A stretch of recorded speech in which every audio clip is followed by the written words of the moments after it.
Now, you are an expert in fintech in Africa. Ovamba is one of the leaders in that. Before we get to what you do, I've just done a podcast, which actually launches tomorrow, about women in technology. And one of the people I interviewed was an amazing woman called Mariam Jam. I've been interviewing here for Hub Culture for a number of years. She started off her career at 24 writing a letter to Geldof and Bono saying, Africans need to be in control of their own narrative. Why aren't you including us in the conversation? Now, I know you have some strong opinions on that. Let loose. How loose? You can go as loose as you want. Thank you, Edie. And I wish I had had the pleasure of meeting Miss Miriam. I can only imagine that she probably lives in a corner of my head. If I had been as brave as her at 24, maybe life would be very different, not just for me, but for many other Africans. It takes us a very long time to understand what it truly means to own narrative. Now, I think she's absolutely right. I had a very weird conversation one day when I was in the United States trying to buy some equipment to take back to my office in Cameroon. And the woman said to me, oh, where are you going with all of this stuff? And I explained that I have an office and I have a corporate flat in Douala, Cameroon. Oh, wow, I've been saving up to go to Africa for so long now. I said, oh, really? What's your big plan there? Well, I can't wait to feed all the starving babies. Right. So I paused and I thought, just how far do I go in slashing this poor young woman's dreams to threads? And I thought, I'll go 110%. And I said to her, would you be upset if I told you there aren't as many babies with flies on their faces? And she said, I would. I've been saving up for a really long time. Now then, this narrative is indicative of what is going on in the subtext of many people's minds. Bono, Bob, Geldof, and many others who are very well-intentioned have a dynamic in their head that, as with other human beings, there's hierarchy involved. There is no way that poor people can be considered poor if rich people aren't helping them. And they believe that as helping other individuals makes them better. That's one narrative. But when it comes to Africa, the idea that African governments and leaders are not doing a terribly good job, people believe they ought to step in and help where they can.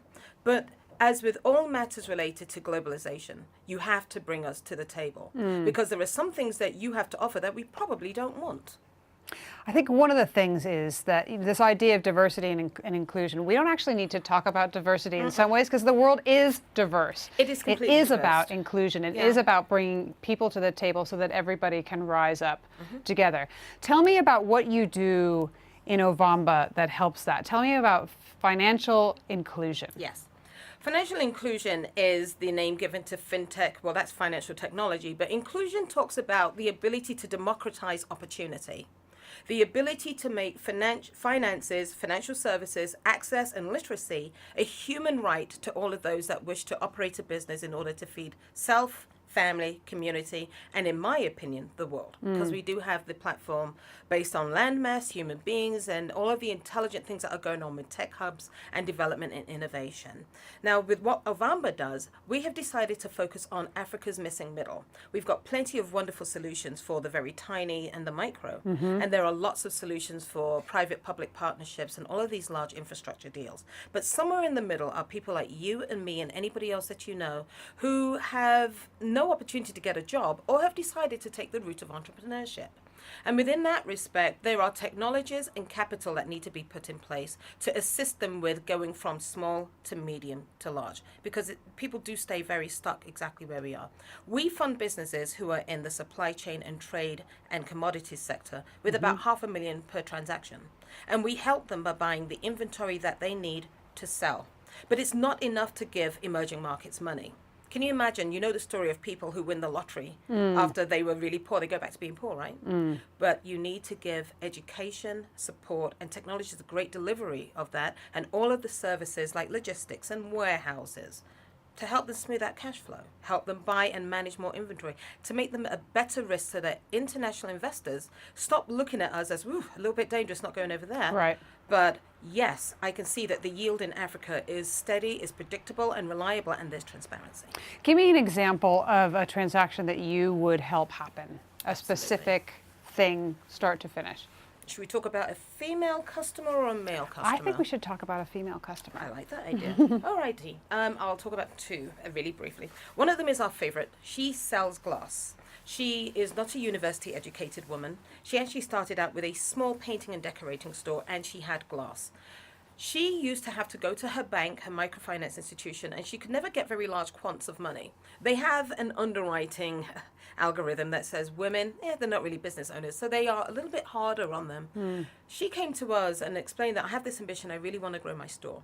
So Ovamba started out by buying the paint and the decor and the equipment that she needed. We imported it, we covered the cost of the importation, and she never had enough warehousing space. So just like Airbnb and this wonderful sharing economy, we have a digitized platform that tells us where all the empty warehouses are in our portfolio.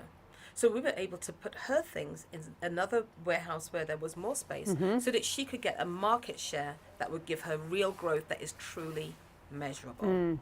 Now, if she'd gone to her bank, she would have had to wait for the goods to come in from China. She would have had to wait to actually sell it, pay back the bank, hope she's got enough left over to do it again. And that puts you in a really bad cash flow situation. That is the biggest challenge to businesses, regardless of market. Today, she's branched into glass. We've brought in 3, 4, 5, 6 containers at a time. Before those containers of glass are sold, our algorithm and her retail rotation tells us that she's going to run out by such and such time. So we buy more. What she does is buy those goods back from us over a 6-month, 1-year period of time with fees built in for the service. She's become one of the biggest glass sellers in the region. We're so proud of her. She's absolutely brilliant. Amazing. And that wouldn't have happened if she'd just gone to a bank. Okay. Now, you said that was one example. That You've was got one another? example. Yes, our very first customer, who will always have a great place in my heart. She, very smart young woman. She is a pharmacist. Her contract is to supply antiviral HIV AIDS medication in the region. But every time she tried to apply for capital, they would say, "You're a scientist, you're not a business owner, so we're not going to lend you any money." So she was never able to show that she could execute these transactions very well. When she came to us, it was August the 12th of 2014. And that was the first transaction that we ever did, syndicated with microfinance institution. It was only $24,000, but it was the first time that she was able to keep her own money in the bank and actually get and satisfy a contract, which gave her a chance to do more contracts. We no longer do business with microfinance institutions because the lack of innovation within the banking sector That's interesting. makes it very difficult for them to scale at the speed that businesses are in need of. So that was my next question, is that it sounds like, and when I speak to people about how we're going to achieve the Sustainable Development Goals, there are a lot of disparate initiatives around, a lot of businesses growing. The issue is if we are going to achieve, for example, eradicating poverty, educating all, gender equality, the scaling up that's necessary and the investment in these areas needs to be at a higher level. So what evidence do you see of that from your standpoint? We approach our business solutions from the standpoint of ecosystem development. And I do see pockets of growth. You're so absolutely accurate, Edie. There, on the one hand, you've got fintech for banks. On the other hand, you've got payment. On the other hand, you have SDG goals that are pertaining to poverty eradication, as you said, equality, bringing women to the table. But if you have an ecosystem that doesn't allow a velocity of capital in order to satisfy products and services, this is basic economics, then you will get a little bit of a stagnation in growth. Banks need to come to the table, but not all of them know how to innovate, and they shouldn't. They ought to be curating the best technology solutions and offering them to their customers. And they need to be looking at their customers from the standpoint of how do we make them wealthy and grow. But that, going back to the Bono and the Bob Geldof comment, is not a comfortable thing to talk about 1.1 billion black people on a landmass, because we're still thinking about trying to help the worst of them. Right. But from a top-down perspective, ecosystem is addressed in such a way that everybody can be included. Again, the democracy of opportunity. And I think that if Ovamba were to keep doing what we're doing and seek partners to join us to do that, with technology at the fore, we might begin to see a closing of the ranks where we've got these gaps right now. Okay, so I wanted you to speak maybe from a personal level, maybe from a business perspective, but what's the craziest thing you've seen in Davos? Somebody in a t-shirt, I found that shocking. It's really cold. That's the craziest thing. Now, today is day one. True. I did see some really beautiful prosthesis over in the main Congress area. It stopped me in my tracks. It made me realize that 3D printing is probably going to be talked about in the history books as the second time mankind invented the wheel. Because we can print and make things that solve problems so very quickly, whether it is additional storage space that is climate controlled in a place where there would never be any because you can't afford to bring resources to build, or whether it is creating limbs for individuals to be able to walk around and feel like equals to everybody else. But seeing that there at the Congress Hall is the first thing I saw, I actually stopped in my tracks. I think it's the reason I was almost slightly late to get here. Now we've got the truth. Now you got the Now, truth. finally, the World Economic Forum's motto is improving the state of the world. So I'd love to hear your thought on what evidence do you see of that? Wow. Please don't judge me as sappy. When I think about, I believe that the emotional response to improvement can be reflected in how we view finance. The state of the world is something that all of us should be concerned about. But when I see things like women joining together to do STEM studies for children, when I see individuals, not just here, but all over the place. When I see technology being used to bring people together in partnerships, but they will probably never meet each other, but it doesn't matter. When I see the enablement of blockchain and smart contracts and cryptocurrencies in order to create economic benefit for everybody else, it's a little bit like looking back at Star Trek and saying, hey, you got it all right. The transporter is still working. These are the things that make me excited and happy. But more than anything, and I selfishly say this with no shame whatsoever, seeing Africans with an opportunity to become global citizens and included at the table, all because of the fact that we're removing some of the old narratives. We're developing friendships over Facebook. We're finding more commonalities amongst human beings than there are differences. And we're finding people talk about the really hard things that keep us apart because we stay silent.